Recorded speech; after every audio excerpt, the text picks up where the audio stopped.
Stay tuned for today's Antidote, brought to you by the Renegade Success Network. Today's Antidote features a healthy dose of thought-provoking insights and information for business owners, entrepreneurs, leaders, and nonprofit professionals. Each day since March of 2020, this program has offered that one thing to help you continue on your own unique pathway to success. And now, Renegades, we bring you Bob Graham and Tom Brush.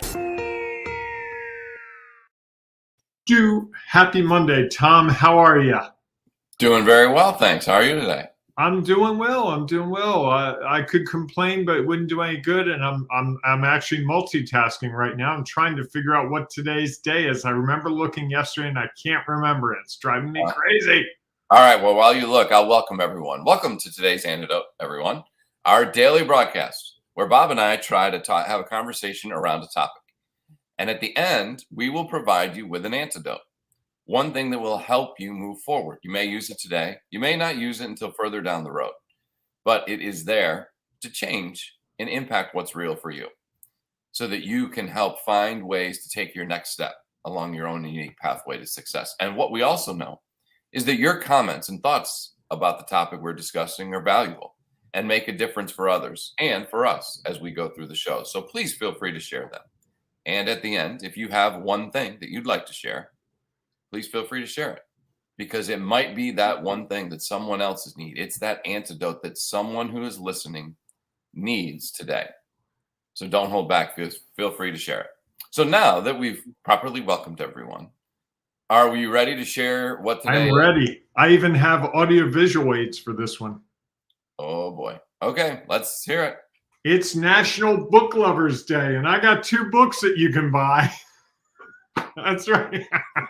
I knew you'd like that. It is National Book Lovers Day. And if you're someone like me, I find books to be fascinating. I learn so much. I try to read at least one business book a week, and usually a piece of fiction maybe every 2-3 weeks. So I really try to get through, I probably get through 40, 50 books, maybe 60 books a year. So I'm a book lover. And I've learned so much about the world from books. Fascinating. And do you want to tell people how they can get those 2 books that you're holding? You can go. Direct message me. I tell you what. First person to direct message me, I'll send you a copy of each autographed at no charge to you to celebrate National Book Lovers Day. There you go. First person to direct message me. Awesome. There you go. National Book Lovers Day. I like that. So you are definitely a day for you. You read some books, right, Tom? Yes, I read some books. Absolutely. No, I don't think I'm as active a book reader as you are.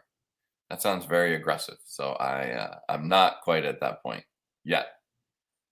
Part of that is I'm trying to write my own book, and that has created challenges enough to. I beat you to that, Tom. Yeah, I know. I'm just messing with you. Yeah. So let's move to our topic. What the heck? Why not?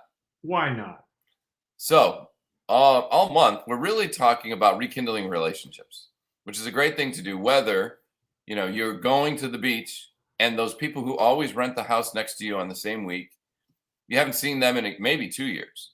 And so this is a chance for you to figure out how to reconnect and re-engage with them. You may be working hard on your business this summer, and that too is an opportunity for you to rekindle with people, or as we talked about last week, follow up with those who you may have connected with at some point and just have not done enough research to follow up. It also is going to be great because, as we know, Labor Day usually rekindles and restarts our business world. For some people, the summer is quiet. Maybe you're a school teacher. Maybe you are a school administrator. Maybe your nonprofit is a little slower in the summer. Whatever it may be, or your business, it's not as busy because others are gone. And so you are not as active. This is a great time for you to get better prepared, for you to start rekindling those relationships as the fall comes in.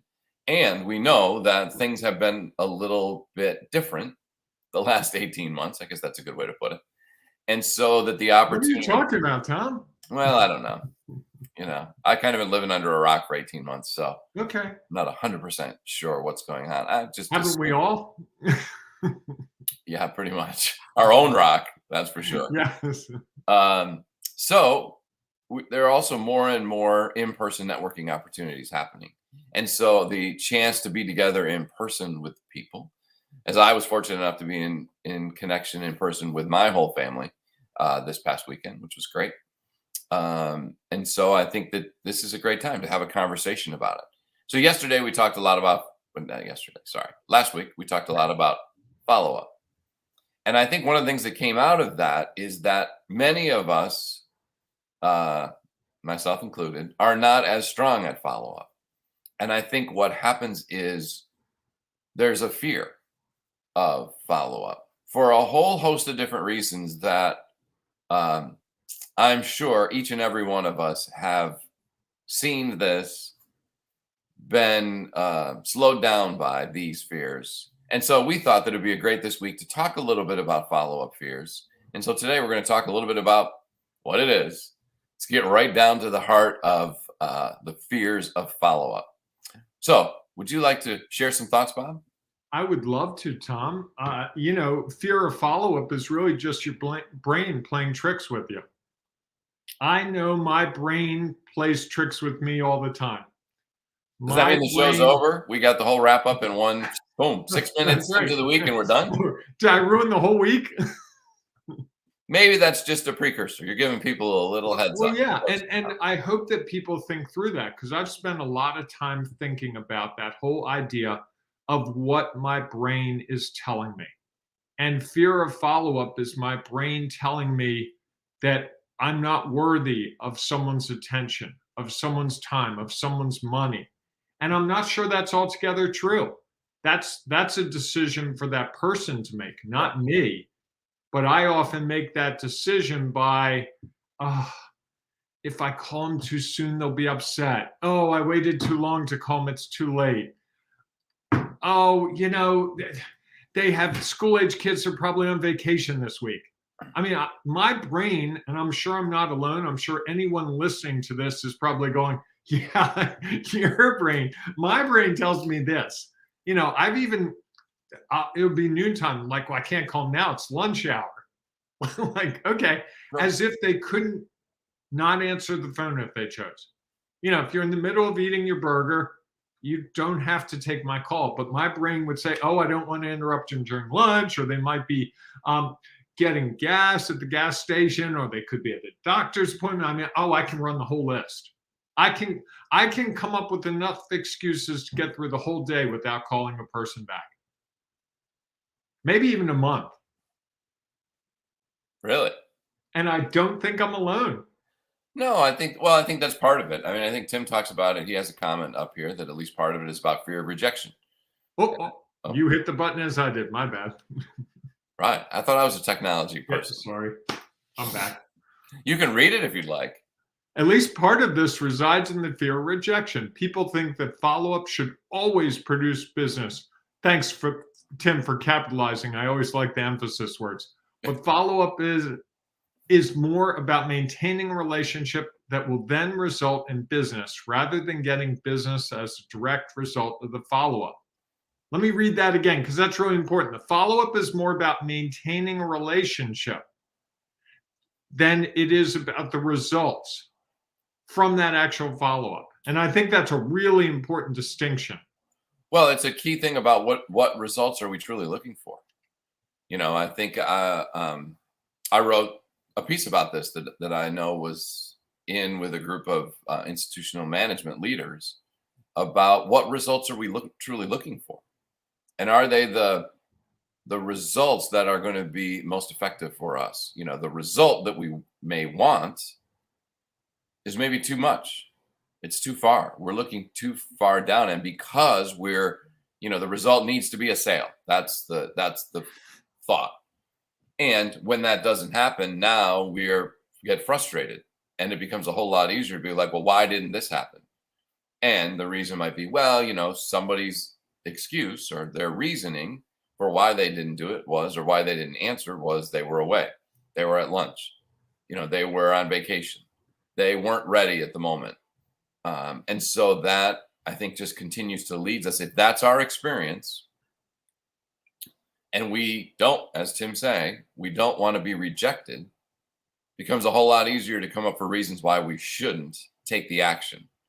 Let's put it on a bigger, broader basis. Is it's not just about follow up. It's about almost anything that we do, any action that we potentially take, and sometimes are held back on because of either past results that we think is what will be future results, or the fear of being rejected. Did I stump you, or are you frozen? Bob has this look like he's in deep thought, or he's completely frozen, and I am here alone. So one of the two of us is probably speaking, and you're being able to hear one of us, and the other one is frozen. I have a feeling it may be me. Although Bob does look very seriously. Oh, it is Bob that's frozen. Wow. Interesting. Thank you, Tim, for letting me know that. He does have a very serious look. So I think one of the challenges is that we can come up with all of these things. We can come up and say it's about time. I don't have enough time. Well, time really, are you back? I have no idea what happened. All of a sudden, I looked and the Wi-Fi disappeared. Just no warning, no nothing. There's no power outage. Just disappeared. So Tim thought you were meditating. Yeah. So was I at least in a good pose? It wasn't like your hands weren't up, so that wasn't the pose. Okay. You were in it looked like you were deep in thought, or very intently listening to what I was saying, which that's what it was. I wasn't a color dance or anything. Or a seizure. Tim thought a seizure. Although he does seem to be a little frozen again now. So I'm not sure what's going on here. And I think that, the challenges we face are, how do we get through those games that our mind play with us?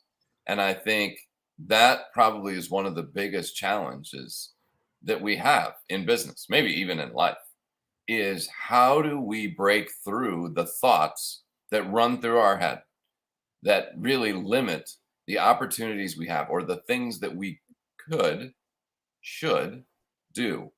Because that seems to be the biggest challenge for most people, is how do I break through it? And it's not an easy one that's solved alone. When your challenges are the thoughts in your head that are limiting the actions that you're taking, it's really hard to get those thoughts in your head out of your head alone. There must be a power issue down in Towson that Bob's internet is struggling. So I'm just going to keep going until he unfreezes, or I hear his voice. And, I think that follow-up fear is one of the biggest limiting beliefs we have. And here I'll share what Tim says, which I think is good, is being objective about yourself is nearly impossible. That's exactly what coaching is for, and why people that work at the highest levels usually have a coach. Absolutely. We struggle, with the things that go on in our head. We believe them and believe heavily in them, more likely than what others tell us. And I think that's the interesting thing to me about coaching, is it's not so much as changing, your coach telling you that it's different, because I'm not sure you're necessarily going to believe that. You have to get to the point where you either verbalize it, or are able to take the action and really look back and then evaluate the results, not on what someone else did that you can't control, as we've discussed before on this page. That's completely up to them. Really about the actions that you took. What were the results of the actions you took? So if you pick up the phone and call someone, all you can control is that you took that action. And that should be celebrated, as we love to do. We love to celebrate when we do things that are sometimes difficult. We can't control whether they pick it up, whether they're there, what their response is going to be. None of those things are in our control. All we have the ability to do is give them the opportunity to do that. If we never give them the opportunity to respond to an email, to follow up with a phone call, answer a voicemail message. If we never put those out there, the likelihood that they are going to just on their own call is pretty slim, because we are likely not top of mind. If we have not been doing any follow up, people aren't going to remember. They're not thinking, oh, yeah, I need to follow up with Tom and Bob because, they've been talking about this and I really need help in this area. And so I'm going to follow up and see what they're up to. Now, does that happen occasionally? Absolutely. And that is unique. Not the way you want to necessarily go about business. To hope that somebody remembers that, oh, yeah, I have this need and I need to go there. Because there are a lot of other options for them to choose. And for them to better understand why they want to choose you is going to be important that you're out in front of them. All right. So I've been talking a lot while you have been in and out of a state of... I apologize. Deep thought. I was in deep thought.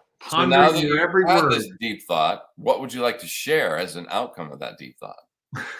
An outcome of that deep thought is that I think when we talk about those mind games, really what it comes down to is it's safer not to take action because you can't lose. If you do nothing, you know what the result is. It's safe. And you can blame all those extraneous factors. It's August. It's too hot outside. My marketing materials aren't the right color. I didn't wear the right shirt. My hair's too long. Whatever. But we want to be in that safe zone because imagine, and I had this issue with a client last week. We were talking about what if.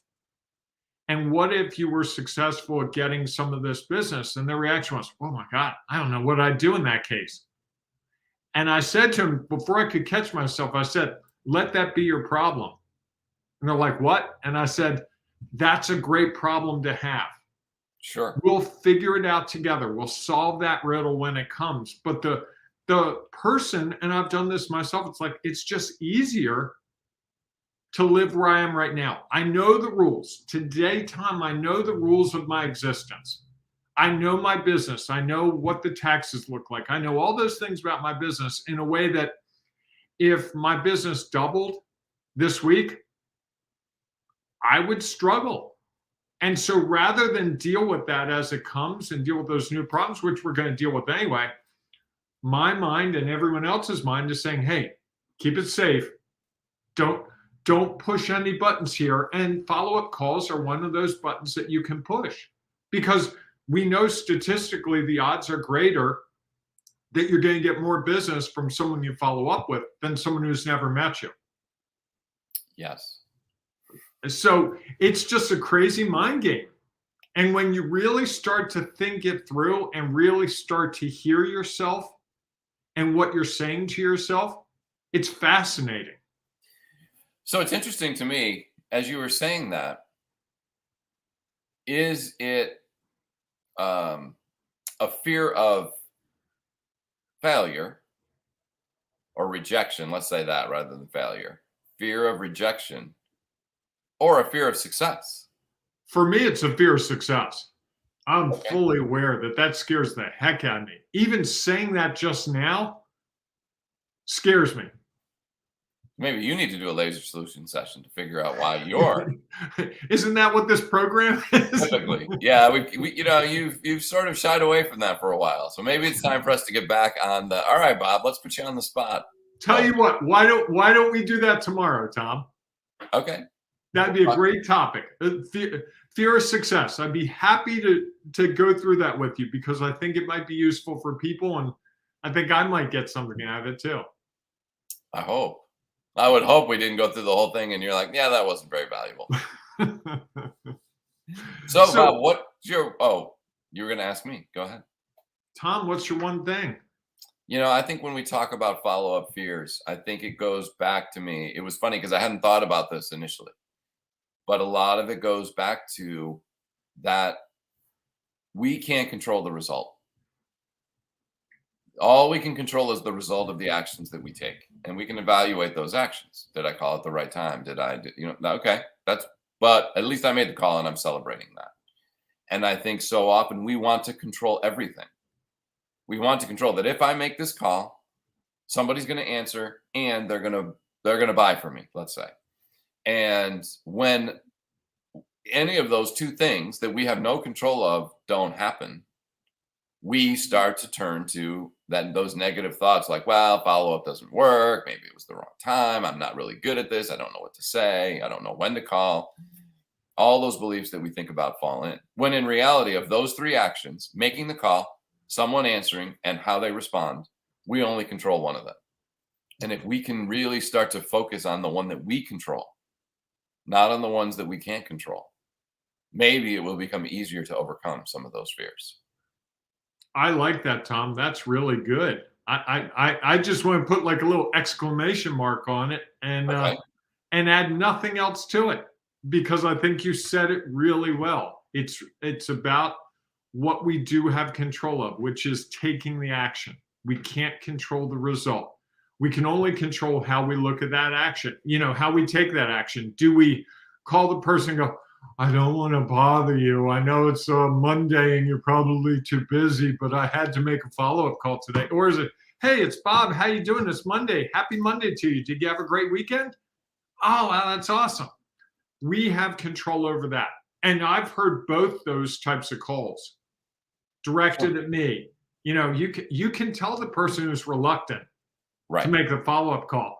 I'm sorry, Bob, I don't want to bother you. If you're doing anything important, just tell me.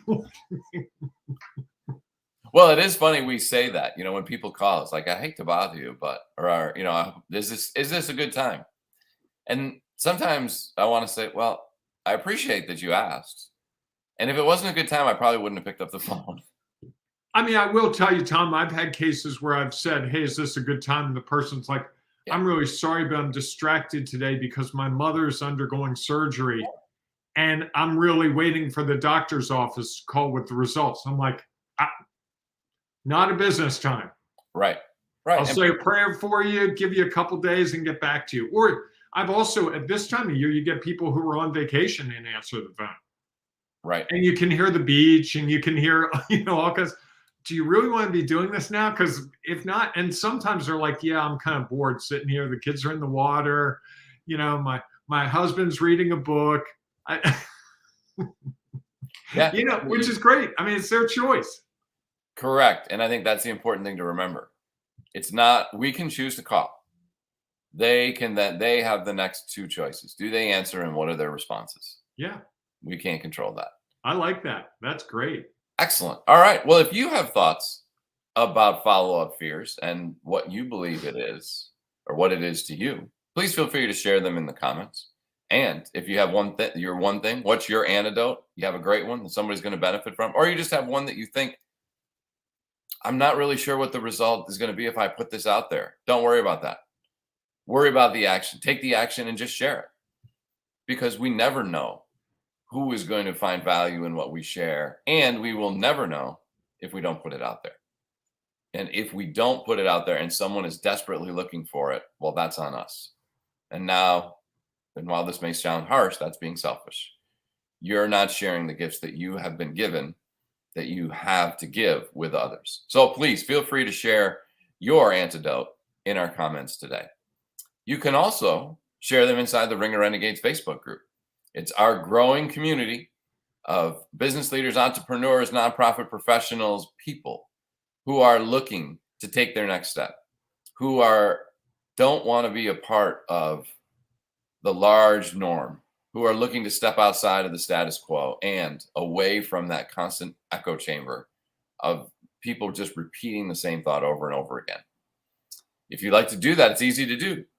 Just go to Facebook, search for Ring of Renegades. Now, it is a private group. Wow.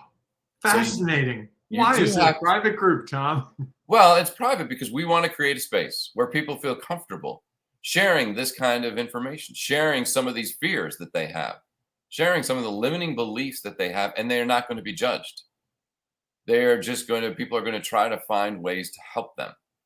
Again, find their next step as they move closer and closer to their own unique success. So you do have to ask to join because it's private, but you just have to tell us why you're a renegade, and then you can become a part of this growing community. So we hope that we will see you there. inside the Ring of Renegades Facebook group, or that we'll see you tomorrow morning, 8 a.m. Eastern Time, for our next edition of today's Antidote. And if you'd like to learn a little bit more about the learn about the Ring of Renegades Facebook group, here's a video that shares a little bit more about it. Are you getting all fired up for your closing? Yeah, I whatever? am. All right. I'm ready. So with that, have a great day, everyone. We will see you soon. It was like a firework. Okay. Oh, that wasn't what the first thought that went through my head was. And I was like, that's an interesting sign off. I'll keep working on it. It's going to come to me. I know a good one's coming. Just keep taking the action. That's Don't worry about what the result is, what I think the result is, or anyone else. Keep taking the action and you'll find what's right for you. All right, everyone. Take care. Done. Carving your own path is tough. You want and need a community to offer you insights and advice, share inspiration, provide support, and save you time and money. But where do you find all that? Here's the easy answer: the Ring of Renegades Facebook group, where leaders, entrepreneurs, and business owners identify their next steps. Here's some of what you will find at the Ring of Renegades Facebook group.